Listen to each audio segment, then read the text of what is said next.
We are now a laughingstock in international football. We are well and truly now a laughingstock in international football. We've just lost 1-0 to Luxembourg. Luxembourg at home in the World Cup qualifiers after, such a, you would say, positive performance, even though we lost against Serbia during the week. We scored 2 goals, we scored 1 goal, let alone 2.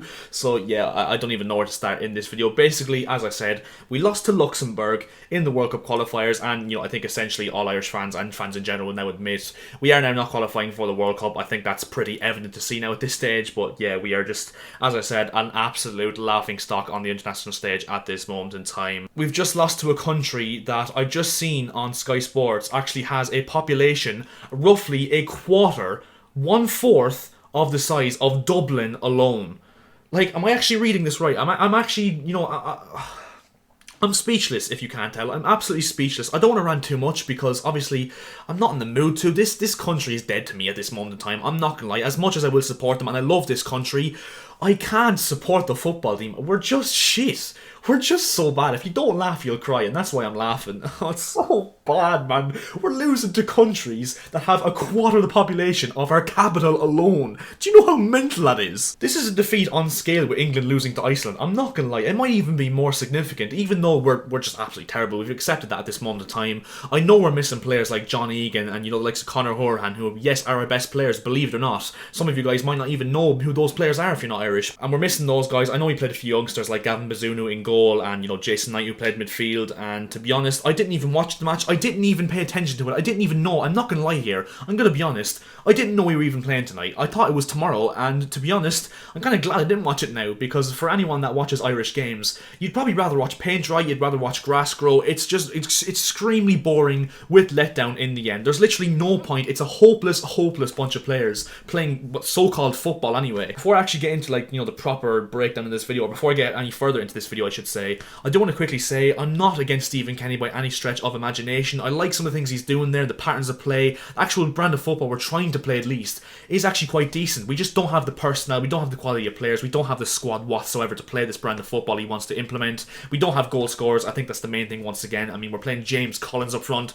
who, you could say is probably our best natural goal scorer, which absolutely is pathetic if that's saying something, because he scores like 10 goals a season in the Championship for Luton. So what's he doing up front for Republic of Ireland, who used to have Robbie Keane at the ranks? And you know what's really, really sad as well is that probably our best player, you probably consider our best attacker anyway at this moment in time, is probably Aaron Connolly. He can't even get a game for Brighton. He scored about 4 goals in his career for Brighton, and he's probably our best goal threat, which I think says an absolute heap ton about where this Irish team are at this moment in time. It's just absolutely, it's just shambolic from head to toe, really. And honestly, the FAI, they need to pull the fucking finger out, because we're going to go backwards. We're going to keep getting worse and worse, and we're going to keep having nights like this where we have shitty results against teams who shouldn't be putting a marker on us. We're going to keep having these moments if the FAI don't pull their finger out and actually invest some money in the fucking infrastructure of this football of the football in this country, because it's been a laughing stock for some time now. I mean, we're about to go 20 years, 2 decades without a World Cup qualification. I am yet to witness a World Cup qualification campaign where we've actually qualified for the World Cup. I'm yet to witness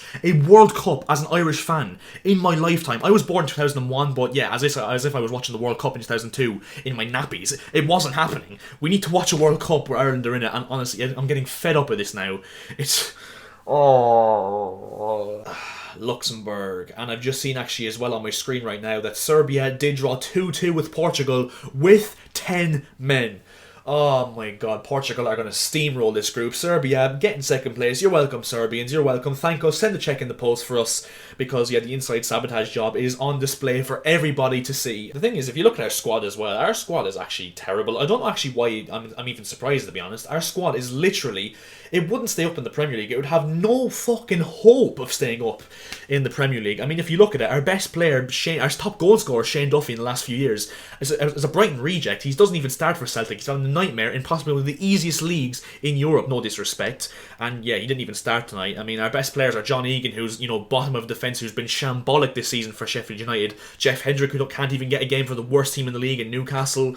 Matt Doherty, who's been absolutely memed at Spurs since he joined from Wolves, even though he's a decent player. Seamus Coleman, probably the only player that can actually hold his head high and actually say he's a quality player of quality to actually play for this country. And actually, I've just realised as well, I don't think we've actually won a game in Stephen Kenny's tenure as Ireland manager, which is pretty depressing. I mean, you seen the scenes after, you know, the Serbia game when we actually scored a goal, when Alan Brown scored that goal. It was almost like Irish fans didn't even, it was almost like the world was ending kind of thing. It was like, we've actually scored a goal, let alone winning a game. It's like we're San Marino or Gibraltar at this stage, where they're going absolutely limbed over scoring a goal, let alone actually getting a point in World Cup qualification. But yeah, as I said, that's us out of it now. There's no hope in absolute fucking hell we're getting into the World Cup at this stage, and it's going to be another boring summer. I say summer even though it's in winter in Qatar, because you know it's absolutely fucked up. But nevertheless, Euro 2024, anyone? I think, you know, we'll go again. We'll go again Euro 2024 when we're eventually let down after 2 games again in that one. But yeah, I'm inconsolable at this moment in time as to, you know, any positives about this Irish football team at this moment in time, because we are absolutely shocking, if you cannot tell already. And yeah, I think that is where we're going to leave this video now, because to be honest, I can't be arsed spewing any more shite than I already have done for this 6 or so minutes. And yeah, if you did enjoy this video, make sure to drop a like, because it helps me out massively on this channel. Also, make sure to subscribe to the channel as well, because we are closing in now on 1.5k subscribers, so it'll be amazing to do that as soon as we possibly can. And I'll see you guys in my next video. And the country that I support and are from continues to let me down on a, I was going to say monthly basis, probably, you know, every 6 months or whenever we have an international friendly or an actual international competitive match. Nevertheless, the moral of this story, Ireland are an absolute letdown. So yeah, see ya.